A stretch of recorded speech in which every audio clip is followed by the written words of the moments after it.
श्रीमद् भगवद गीता के प्रिय श्रोतागण, ज्ञान के मुमुक्षु जो गीता के ज्ञान को जानना चाहते हैं, इच्छा रखते हैं,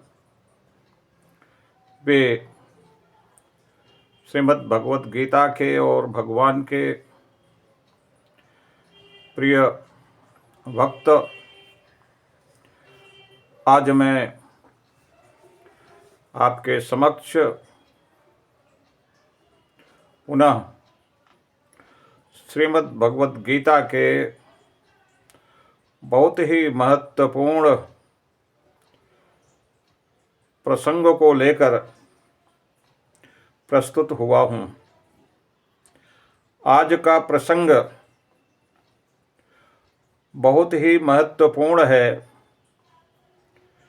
और ये समाज में एक ज्वलंत विषय भी है। ये विषय ही अकेला अपने में बहुत बड़ा विषय है, इसीलिए मैंने उस दिन इस प्रसंग को प्रारंभ नहीं किया। श्री कृष्ण भगवान कहते हैं कि हे अर्जुन, आज मैं तुम्हें समाज के विषय में कुछ ज्ञान दूंगा। समाज को किस तरह से वर्गों में बांटा गया,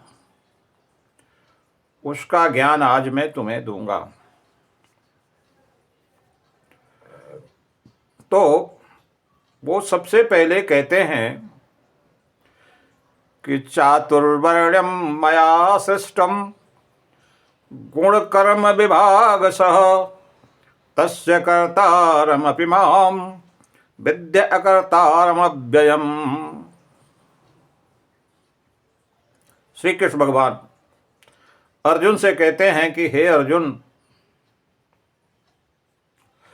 चातुर्वर्ण्यम मया सृष्टम गुण कर्म विभागशः तस्य कर्तारम अपि मां विद्धि अकर्तारम अव्ययम्। हे अर्जुन, ये जो चार वर्ण हैं, ब्राह्मण, क्षत्रिय, वैश्य और शूद्र, ये चार वर्ण मेरे द्वारा ही निर्मित किए गए हैं। लेकिन किस प्रकार किए गए हैं? कहते हैं कि गुण कर्म विभागशः, गुण और कर्म के विभाग से ये चार वर्ण ब्राह्मण, क्षत्रिय, वैश्य और शूद्र मेरे द्वारा ही रचे गए हैं। और उनके इस प्रकार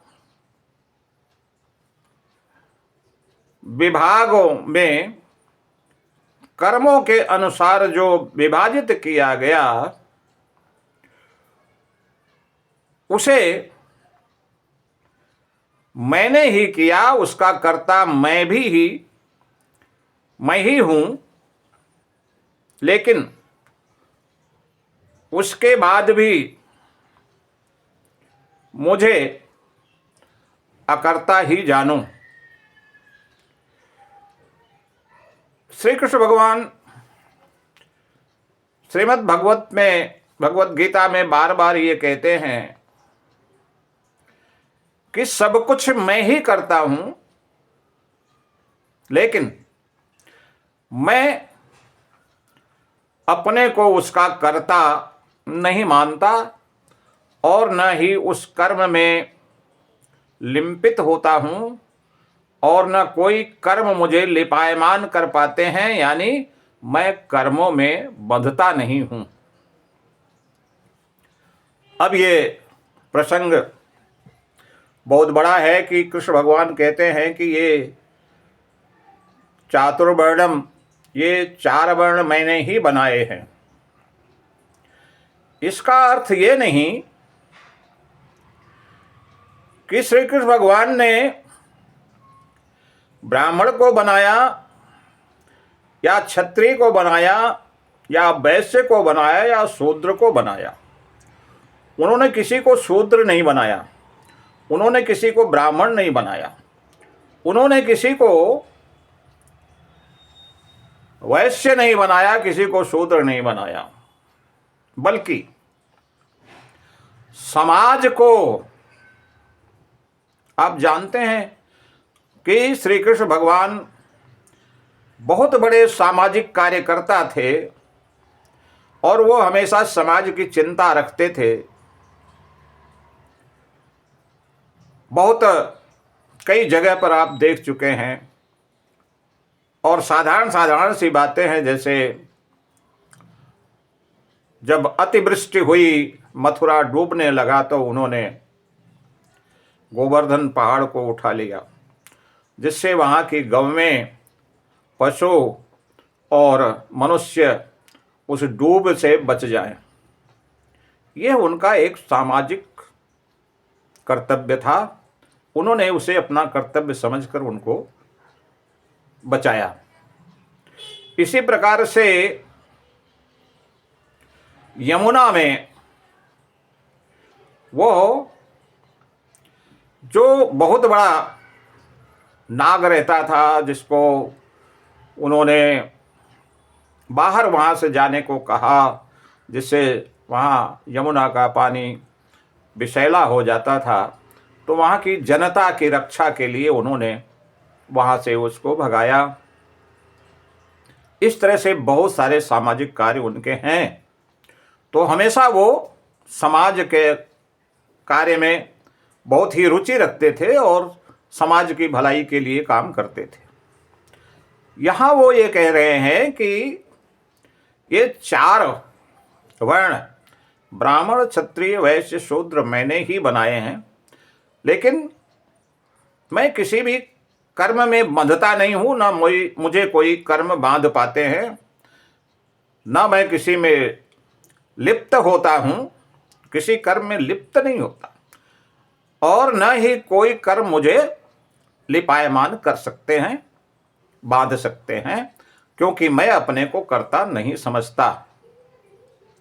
जैसे आप देखते हैं कि आजकल के नेता, छोटा नेता हो या बड़ा नेता हो, पार्षद हो, मंत्री हो, मुख्यमंत्री हो, प्रधानमंत्री हो, वो अपने कार्यों को बराबर जनता में गिनाता रहता है कि मैंने ये पुल बनाए, मैंने ये काम किए, मैंने ये काम किए, मैंने वो काम किए।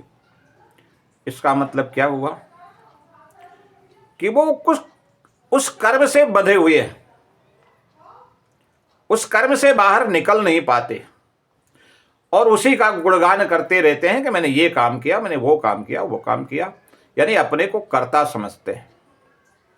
लेकिन कृष्ण भगवान कहते हैं कि किसी को अपने को कर्ता ना समझ करके, बल्कि कर्तव्य समझ करके सभी कार्य, सांसारिक कार्यों को ईश्वर का समझकर, ईश्वर का कार्य समझकर उसे करना चाहिए।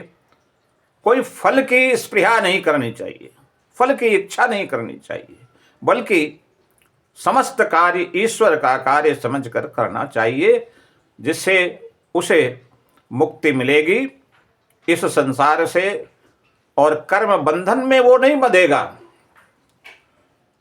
तो जो ये कहने वाले हैं बार बार, आज के समय में लोग जो भी काम करते हैं उसे गिनाते हैं,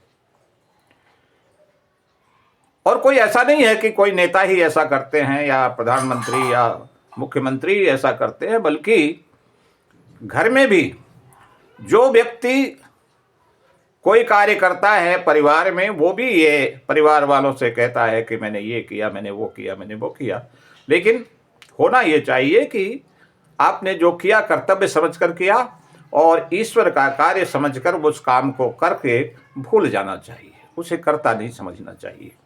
तो श्री कृष्ण भगवान यही बात कहते हैं कि यद्यपि इस समाज में जो 4 वर्ण हैं, ब्राह्मण, क्षत्रिय, वैश्य, शूद्र, की रचना मैंने ही की। मया सिस्टम गुण कर्म विभाग से, तो गुण और कर्म के विभाग से ये 4 वर्ण मैंने ही बनाए। अब ऐसा भी कई लोग कहते हैं, ज़्यादातर बौद्ध लोग कहते हैं कि ऐसा लिखा गया है कि ब्राह्मण ब्रह्मा के मुख से पैदा हुआ, क्षत्रिय ब्रह्मा की भुजाओं से पैदा हुआ और वैश्य ब्रह्मा के जंघा से पैदा हुआ और शूद्र ब्रह्मा के चरणों से पैदा हुआ।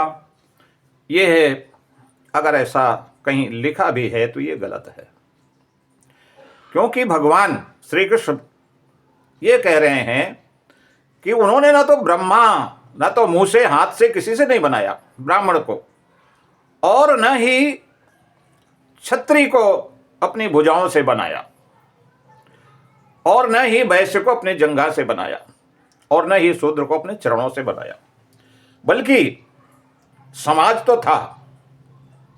लेकिन समाज में एक विभाग कर्म के हिसाब से अलग अलग 4 विभाग बना दिए। जो ब्रह्म कार्य करते थे उनको ब्राह्मण कहा, और पहले के समय में जो राज्य थे राजाओं के, वही देश था।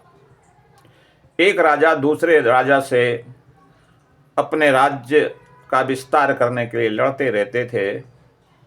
आप ये सब जानते हैं कि मुगल किस प्रकार से आक्रमण किए, अंग्रेज किस प्रकार से आक्रमण किए, उनके पास सेनाएं थीं। तो सेना जो है वो देश की रक्षा करती है। उस समय कुछ ऐसे परिवार थे जो सेना में गए, जो राज्य की रक्षा किए, उनका बेटा भी उसी में गया, उनका बेटा भी उसी में गया, उतना बेटा भी, इस तरह से परिवार के लोग सब एक दूसरे के बाद अपना एक पुरुषार्थ समझकर ये कार्य करते थे। तो जो ये कार्य करते थे उनको आप सैनिक कह लीजिए या क्षत्रिय उनको कहा, क्षत्रिय नाम दिया उनको, कि ऐसे लोग जो सेना का काम करेंगे, जो देश की रक्षा का काम करेंगे, जो राज्य की रक्षा का काम करेंगे, उन्हें क्षत्रिय कहा जाएगा। वो चाहे किसी भी कोई भी हो। और जो ब्रह्म कार्य करेगा, धर्म से संबंधित, ब्रह्म से संबंधित, कर्मकांड से संबंधित ये कार्य जो कहेंगे उन्हें ब्राह्मण कहा जाएगा। और जो वर्ग बिजनेस करेंगे, धंधे करेंगे, ऐसे वर्ग को वैश्य कहा जाएगा। और जो सेवा कार्य करेंगे उन्हें शूद्र कहा जाएगा। अब यहां ये बहुत बड़ा प्रश्न है कि ये तो उन्होंने बांटा था काम के हिसाब से, उस वर्ग के हिसाब से, जो वर्ग जो कार्य करता था, इस तरह से पूरे समाज को 4 वर्णों में उन्होंने विभाजित कर दिया, उसका नामकरण कर दिया। अब यहां प्रश्न ये भी उठता है कि अगर कृष्ण ने किया तो राम के समय में भी जातियां थीं, वर्ण थे, राम क्षत्रिय थे। और उसके पहले अगर आप सतयुग से चलें तो सतयुग में भी देव, दानव, दैत्य यानी राक्षस, इस तरह से विभाग तब भी थे। तब भी समाज विभागों में बटा हुआ था। कश्यप ऋषि की 13 पत्नियां थीं। दक्ष की 13 पुत्रियां थी। 13 पुत्रियों से कश्यप ऋषि ने विवाह किया था। उसमें दिति और अदिति दोनों बहनें थीं और वो कश्यप की दोनों पत्नियां थीं, कश्यप मुनि की, कश्यप ऋषि की। तो दिति से जो बच्चे पैदा हुए वो दैत्य कहलाए। उस समय मां के नाम पर उसका पुत्रों का नाम रखा जाता था। और जो अदिति से पुत्र पैदा हुए उन्हें आदित्य नाम दिया गया। तो आदित्य का मतलब देव और दैत्य का मतलब राक्षस। अब यहां कहते हैं कि किसी कारणवश कश्यप का अपनी पत्नी दिति से झगड़ा हुआ या कुछ नोकझोंक हुई, पत्नी पुरुष में होता है, तो उन्होंने श्राप दे दिया कि तुम्हारे बच्चे नीच कर्म ही करेंगे, यानी दूसरे को सताएंगे ही, दूसरे जो सज्जन पुरुष हैं उनको दुख ही देंगे। तो इस तरह से दैत्यों की पहचान इसमें हो गई कि वो दुष्टता का ही काम करेंगे, दुष्ट काम करते हैं, और इस तरह से उन्हें राक्षस कहा गया। बाप एक ही बाप के दोनों भाई, सौतेली मां के बच्चे, तो कर्म के हिसाब से उनको देव कहा गया, उनको दैत्य कहा गया। दनु भी उनकी एक पत्नी थी, दनु से जो बच्चे पैदा हुए उनको दानव कहलाए। तो इस तरह से उस समय भी समाज में वर्ग बटे हुए थे, देव, दैत्य, दानव। सुर मतलब देवता, जो सुर नहीं है वो असुर हो गए विभाग। तो सतयुग में इस तरह का वर्ण था। वर्ण तो समाज में हमेशा होता है। अब सतयुग के बाद त्रेता आता है। त्रेता में भी ये वर्ण विभाग था। अब आप ये कहेंगे कि जब त्रेता में वर्ण विभाग था, कृष्ण तो द्वापर में हुए, तो कृष्ण ने कैसे बनाया? इसी अध्याय में, चौथे अध्याय के प्रथम श्लोक में उन्होंने अर्जुन से कहा है कि हमारा तुम्हारा जन्म कई बार हुआ है, लेकिन तुम्हें याद नहीं, मुझे याद रहता है। यह बात कहा उन्होंने। तो कृष्ण का मतलब ईश्वर, उस समय जो ईश्वर थे उन्होंने ही बनाया। और इस प्रकार से आप देखते हैं कि त्रेता में भी, राम के समय में भी ये चारों वर्ण थे। ब्राह्मण भी थे, क्षत्रिय भी थे। राम क्षत्रिय वंश के थे, रघुकुल और ब्राह्मण भी थे। ब्राह्मणों ने उन्हें जब वहाँ से रावण की हत्या करके आए तो उस ब्रह्म दोष का निवारण किया, तो ब्राह्मण भी थे। और वैश्य भी थे, शूद्र भी थे, सभी थे। निषाद राज की बात आती है तो उस समय भी जातियां थीं। और द्वापर में भी ये ब्राह्मण, क्षत्रिय, वैश्य, शूद्र सभी थे। अब प्रश्न ये है कि अगर शूद्र इतना निम्न है, इतना हेय दृष्टि से लोग देखते हैं, लोग उनसे घृणा करते हैं, लोग उन्हें छूते नहीं हैं, तो फिर ईश्वर होकर कृष्ण ने उन शूद्रों को, यानी जो मनुष्य वर्ग था उसे शूद्र क्यों बनाया, उनका अपमान क्यों किया? लेकिन अगर ऐसा आप सोचते हैं तो आप भ्रम में हैं। श्री कृष्ण भगवान ने शूद्र का मतलब वो नहीं जो आज समझा जाता है या जो कलयुग में समझा जाने लगा।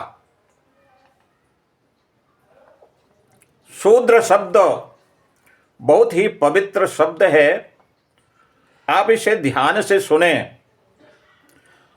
तो आपको यह किसी ने बताया नहीं होगा जो मैं बतलाने जा रहा हूं। मैं इतना बड़ा महंत तो नहीं हूं, मंडलेश्वर भी नहीं हूं, कोई मेरा इतना नाम भी नहीं है, लेकिन मैं जो बताऊंगा वो अभी तक आपको किसी ने नहीं बताया है। शूद्र शब्द से किसी को लज्जित या शर्मिंदा होने की आवश्यकता नहीं है। यह कलयुग में समाज की गलती है कि उन शूद्रों से घृणा करने लगे, उन्हें नीच समझने लगे। ये समाज की गलती है, भगवान की गलती नहीं है। अब मैं आपको शूद्र की सही परिभाषा बतलाता हूं। श्री कृष्ण के समय या त्रेता में या द्वापर में वैदिक शास्त्र हुआ करता था, संस्कृत भाषा थी। तो जो संस्कृत भाषा थी वैदिक संस्कृत थी, आज की संस्कृत नहीं थी। वैदिक संस्कृत में ही उन्होंने ये 4 वर्ण बनाए, ब्राह्मण, क्षत्रिय, वैश्य और शूद्र। तो शूद्र जो उन्होंने बनाया, उनकी मंशा कतई ऐसी नहीं थी कि इन्हें अपमानित किया जाएगा। क्योंकि शूद्र शब्द होता क्या है, इसका अर्थ क्या है, आप सुने। शूद्र शब्द वैदिक संस्कृत में शूद धातु से बना है। शूद, शूद, शूद का मतलब होता है सेवा। शूद का अर्थ होता है सेवा, सेवा कार्य करना। और इसका चलता है कि जैसे वह सेवा कार्य करता है, तो आप इसको वैदिक संस्कृत में कह सकते हैं कि सह सुदति, सह सुदति रूप इसका चलेगा। वर्तमान काल लट लकार में जब रूप चलेगा सूद शब्द का, सूद धातु का, तो उसे सूदति, सूदतः, सूदन्ति, सूदसि, सूदथः, सूदथ, सूदामि, सूदावः, सूदामः। मैं सेवा का काम करता हूं, अहम सूदामि। तुम सेवा का काम करते हो, तम सूदसि। तो जो भी सेवा का कार्य करता है वह सुदति, सेवा का कार्य करता है। यह क्रिया है, सूद धातु क्रिया है। अब इसका नाउन बनाएंगे आप, संज्ञा बनाएंगे, तो उसे शूद्र कहा जाएगा, यानी सेवक। सेवा कार्य करना क्रिया है, और जो सेवा कार्य करे उसे सेवक कहते हैं। तो सूदति, यह सूदति सह शूद्र, जो सूद यानी सेवा करे वो शूद्र है। श्री कृष्ण भगवान ने इस अर्थ में बनाया था। तो सेवा कार्य आज भी करने की आवश्यकता होती है, कल भी आवश्यकता थी, सतयुग में भी आवश्यकता थी, द्वापर में भी आवश्यकता थी, कलयुग में भी आवश्यकता है। कोई भी कार्य, कोई भी व्यक्ति, किसान जैसे है, खेती करता है, तो उसे भी सहायक की जरूरत पड़ती है। कुछ सेवा कार्य करने वाले यानी सेवक की जरूरत पड़ती है। आज आप देख रहे हैं रेलवे विभाग इतना बड़ा है, वहाँ भी लोग सेवा कार्य करते हैं, सेवा करते हैं। कहाँ आप सेवा करते हैं? रेलवे में सेवा करता हूँ। तो इसे अगर हम वैदिक भाषा में कहें कि वो रेलवे में सेवा कार्य करता है, तो इसे कहा जाएगा कि सह रेल विभागे सुदति। अगर ये कहा जाए कि यह रेल विभाग में सेवक है, तो वैदिक संस्कृत में कहेंगे कि सह रेल विभागे शूद्र अस्ति। वो रेल विभाग में शूद्र है। आज वो वैदिक संस्कृत नहीं चलती, सेवा कार्य तो चलता है। अब उस सेवा कार्य को कर्मचारी कहने लगे और सेवा की इंग्लिश कर दिए सर्विस। तो वो सेवा कार्य करता है, सर्विस करता है, और है क्या? रेलवे सर्वेंट, यानी सेवक। इंग्लिश में कहने लगे, इंग्लिश आ गई, इंग्लिश से उसका अर्थ बदल गया, शब्द बदल गया। सर्वेंट, जो रेलवे शूद्र है वही आज अपने को रेलवे सर्वेंट कहता है इंग्लिश में, और कर्मचारी कहता है, शूद्र नहीं कहता, क्योंकि आजकल वैदिक संस्कृत नहीं चलती। इस हिसाब से अगर आप देखें तो जितने भी विभाग, चाहे वो शिक्षा विभाग हो, चाहे रेलवे हो, चाहे कंपनियां हो, चाहे कहीं भी हो, जो भी सेवा कार्य करता है वो सेवक है, अर्थात शूद्र है।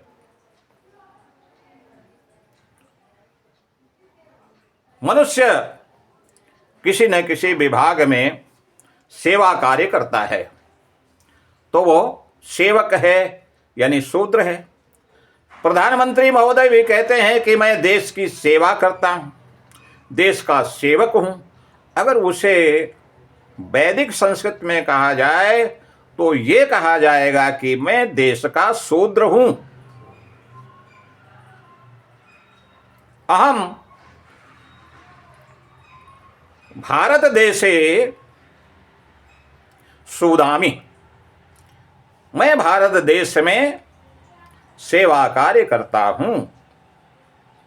अहम शूद्रम अस्मि, अहम भारते शूद्रम अस्मि, मैं भारत में शूद्र हूं, सेवक हूं।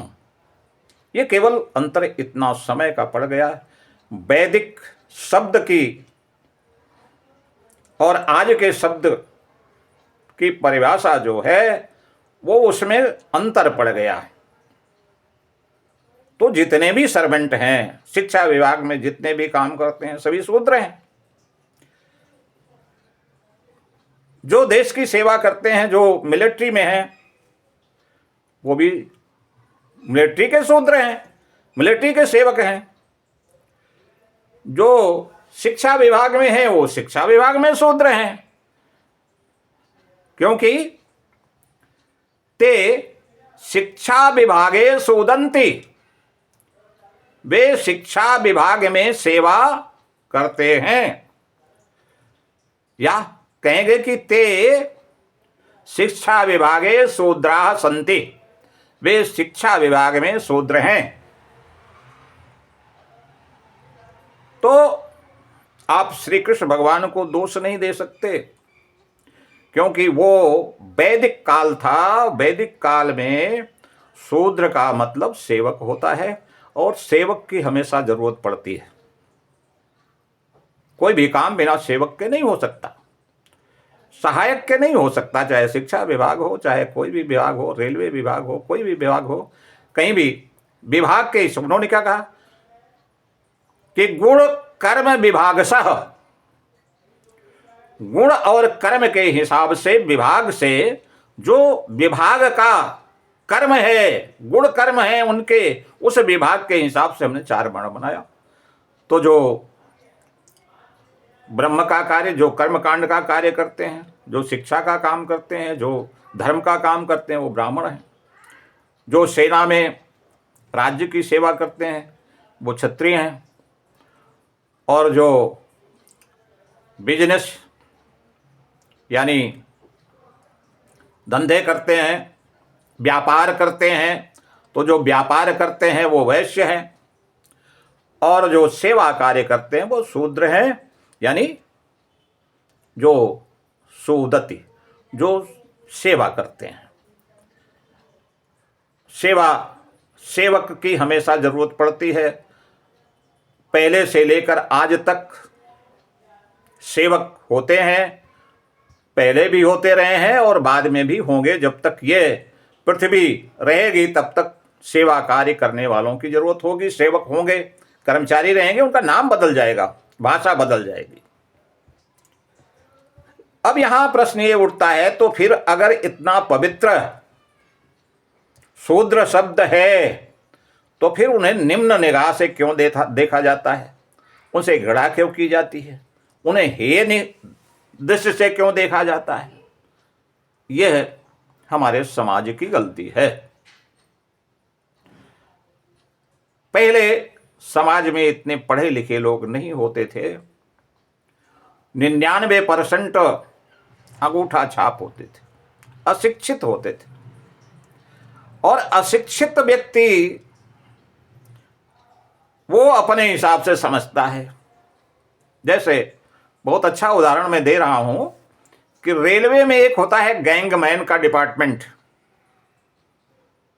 वो कर्म विभाग गैंगमैन का, जो पटरियों को बिछाया करते हैं अथवा डिरेलमेंट होने पर जो पटरियों को ठीक करते हैं। और सबसे उन्हें रेलवे में निम्न विभाग समझा जाता है। जो हमारे समाज का व्यक्ति होता है वो गैंगमैन को निम्न दृष्टि से देखता है कि ये गैंगमैन है। लेकिन रेलवे के अंदर, रेलवे डिपार्टमेंट में डीआरएम साहब या डीपीओ साहब उस गैंगमैन को निम्न दृष्टि से नहीं देखते, उसे सम्मान से देखते हैं। और वो ये कहते हैं कि हमारी रेलवे जो है वो गैंगमैन के सीने पर से होके गुजरती है। अगर गैंगमैन नहीं हो तो रेलवे हमारी चल नहीं सकती। इसलिए ये सबसे महत्वपूर्ण विभाग है। लेकिन आम व्यक्ति समाज का अपने दिमाग से, अपने दुर्बुद्धि से उन गैंगमैन को भी निम्न समझता है। तो ये समाज की बुद्धि की बात है। जो निरक्षर हैं, जो पढ़े लिखे नहीं हैं, जो अपढ़ हैं, पहले निरपढ़ अपढ़ बहुत होते थे, ज़्यादातर होते थे समाज में बिना पढ़े हुए, तो काम देख करके वो व्यक्ति का आकलन करने लगते थे। और ये बात वहीं से गड़बड़ हुई। ब्राह्मण हो या क्षत्रिय हो, वो मैंने अभी पिछले ही अध्याय में बताया कि ईश्वर ढोंग ढकोसले पाखंड पसंद नहीं करता। तो पाखंड, और वो कहते हैं कि जो मेरे को जैसा भजता है मैं उसको वैसा भजता हूं। जो पाखंड करते हैं, पाखंडी लोग, मैं पाखंड को पसंद नहीं करता। ये कृष्ण भगवान स्वयं कह चुके हैं। तो जो उस समय के ब्राह्मण थे, कैसे थे? पाखंडी थे। वास्तव में वो ईश्वर की पूजा करने वाले नहीं थे। वास्तव में वो ब्रह्म कार्य करने वाले नहीं थे। ब्रह्म कुल में पैदा हुए, ब्राह्मण कुल में पैदा हुए और वो अपने को ब्राह्मण समझने लगे, लेकिन थे तो मूर्ख। इसलिए वो पाखंडी जो थे वो उन सेवा कार्य करने वाले को निम्न निगाह से देखने लगे।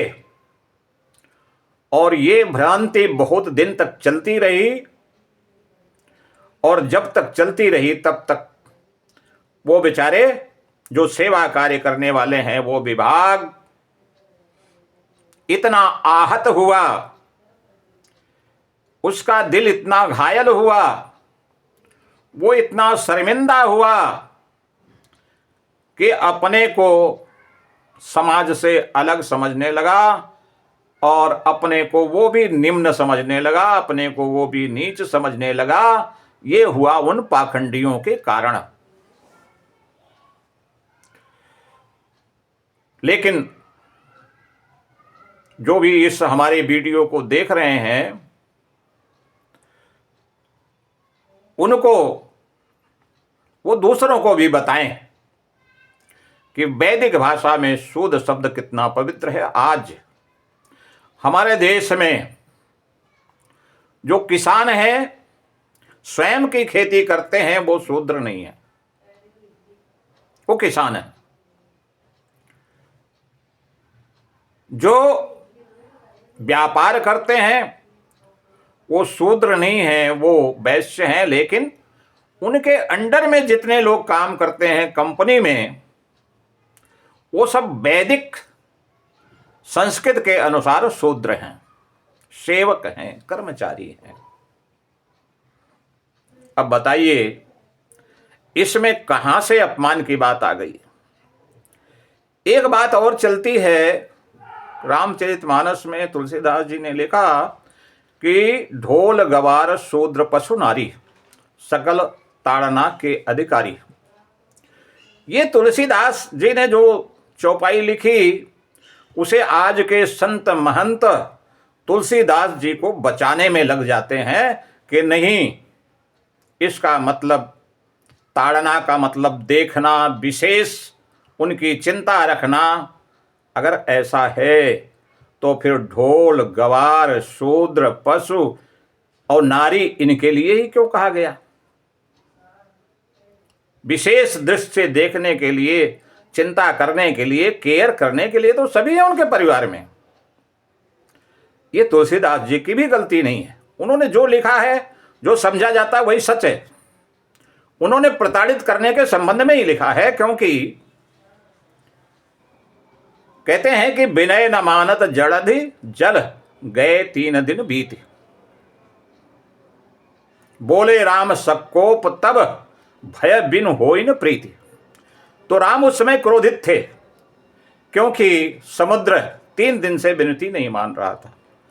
और जब उन्होंने अग्नि बाण का संधान किया और जब सभी जलचर मरने लगे, तब वो समुद्र निकल के बाहर आया और वो उसी भाव में कहता है कि हे प्रभु, मैं तो जड़ हूं, मैं तो मूर्ख हूं, मैं तो ऐसा करता ही हूं, मेरे पास बुद्धि कहां है।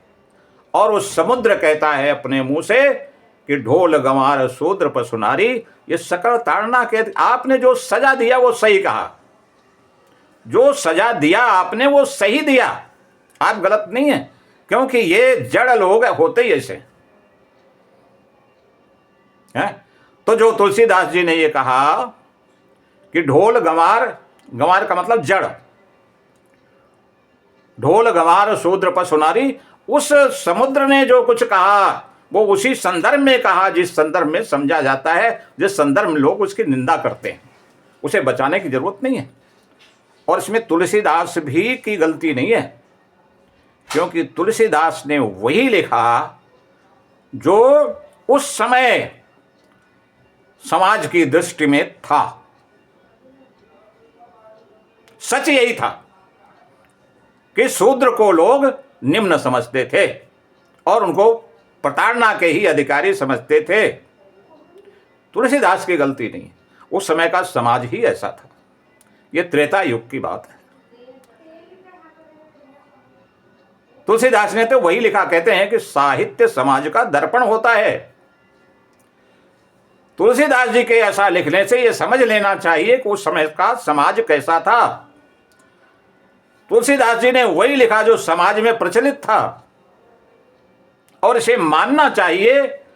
और इसमें जो प्रताड़ित लोग हैं, जो निम्न वर्ग के लोग हैं, जो शर्मिंदा लोग हैं, जो अपने को निम्न समझने लगे हैं, जो अपने को हे समझने लगे हैं, जो अपने को अपमानित समझने लगे हैं, समाज को उनसे माफ़ी मांगनी चाहिए कि ये पिछले समाज की गलती थी, हमारी गलती नहीं। आज तो शिक्षक भी शिक्षा विभाग में हैं, सभी, कहीं कोई भेदभाव नहीं होता है।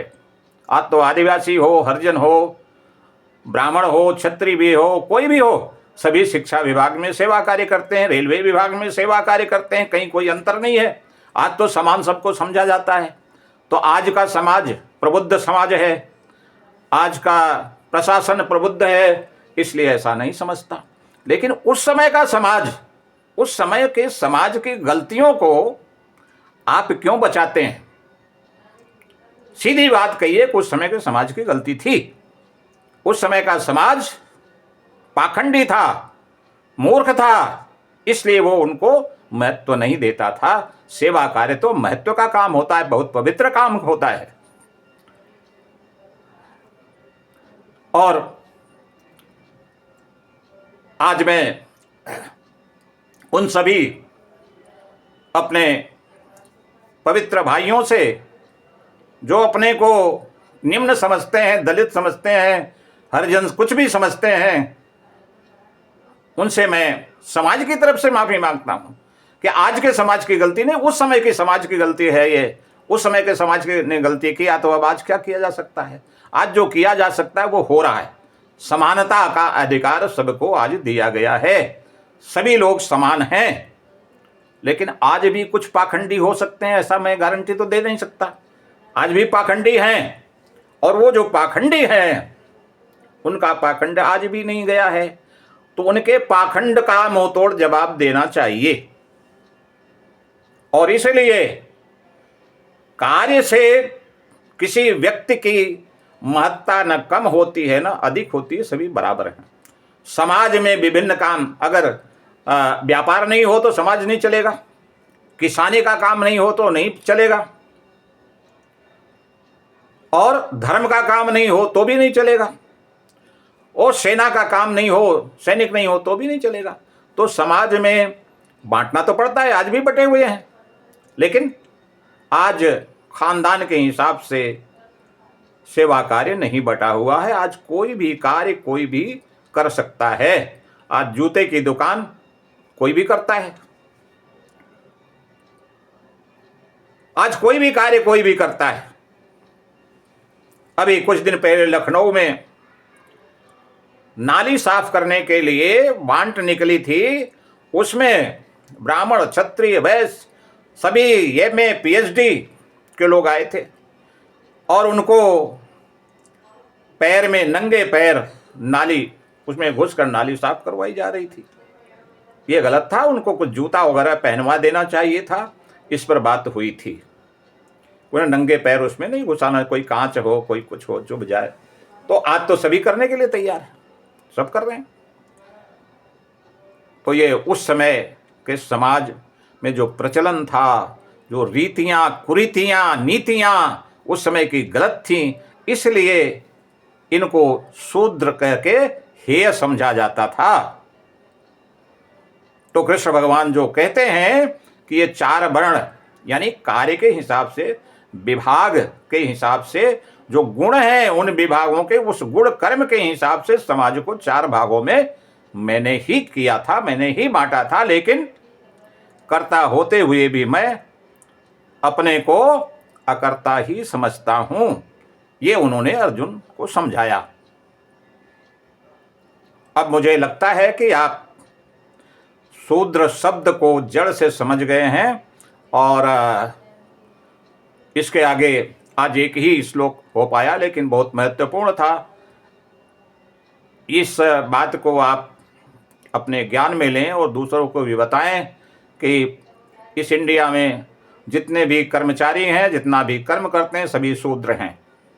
वैदिक भाषा में, आज की इंग्लिश भाषा में उनको हिंदी में कर्मचारी कह लो, इंग्लिश में सर्वेंट कह लो, कुछ भी कह लो, लेकिन सभी अगर वैदिक भाषा में बात करते हैं, शूद्र की बात, शब्द शूद्र लाते हैं, तो शूद्र तो सभी हैं।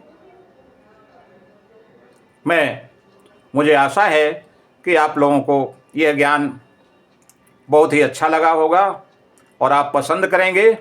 और मुझे आज मैं ये कह रहा हूँ कि अगर आपको ये बात समझ में आई, अच्छी लगी, तो आप ये लिखें कमेंट में कि ये बात आपने अच्छी बताई और कहाँ से आप बोल रहे हैं, कौन हैं, क्या योग्यता आपकी है, ये सब कुछ लिखेंगे तो मुझे लगेगा कि समाज में मैंने कुछ काम किया। मुझे कुछ नहीं चाहिए, मुझे आपका लाइक नहीं, लाइक मत करना।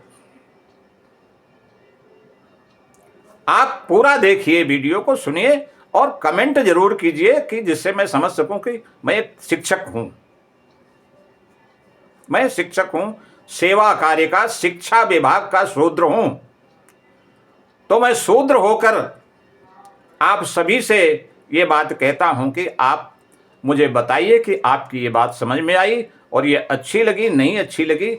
मेरा निवेदन यही है कि आज तो आप कमेंट लिखिए और बताइए कि आप कौन हैं, आप कहाँ से हैं और आप क्या समझे इस विषय में। और यहीं 45 मिनट हो गया है, आज मैं यहीं विराम देता हूँ।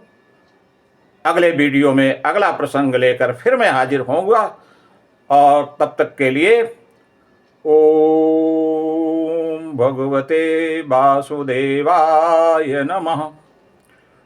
ओम भगवते वासुदेवाय नमः। ओम भगवते वासुदेवाय नमः।